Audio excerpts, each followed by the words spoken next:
isn't it amazing? We've got a disaster 5 years ago called the Gulf of Mexico, and off the back of that, we have the company responsible for that disaster pushing in to one of the most significant whale nurseries in the world.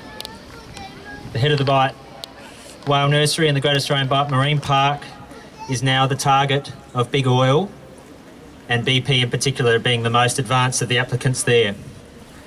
Now, in order to get approval to drill in the Great Australian Bight, BP need to satisfy the Australian body that hands out the permits to do this, and they're currently going through that process. They are required to do consultation with affected stakeholders. Now, the affected stakeholders are really the people of Australia in this case.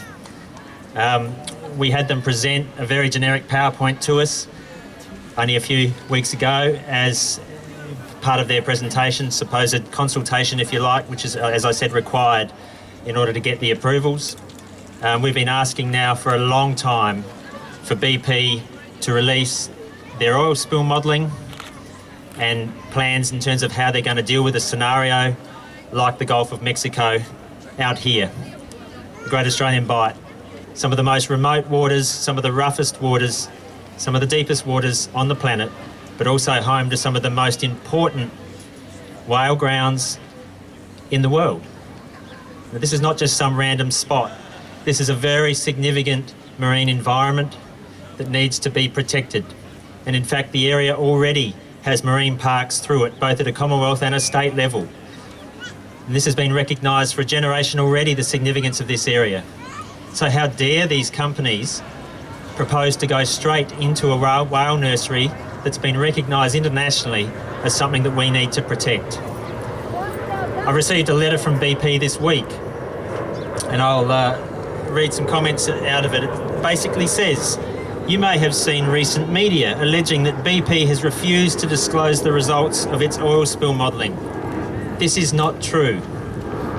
Well, if this is not true, I would call on BP today to release their oil spill modelling immediately. I would also call on them to make sure that modelling is genuinely a worst case scenario. Now, we've had indications that what modelling they have done is based on an internal standard of a 35-day worst case spill. Now, the scenario in the Gulf of Mexico spewed oil for 87 days. Oil covered the coastline of 4 US states. 1,700 kilometres of coastline was covered in oil. That's the distance from Melbourne to Brisbane. This could potentially go right across the southern Australian coast.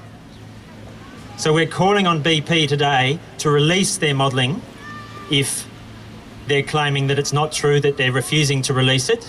Release the modelling immediately, and if the modelling is not genuinely worst case, then at a minimum we'd expect that modelling to be representative of their last spill in the Gulf of Mexico, which lasted 87 days. We want that made public for the people of South Australia immediately. Thank you.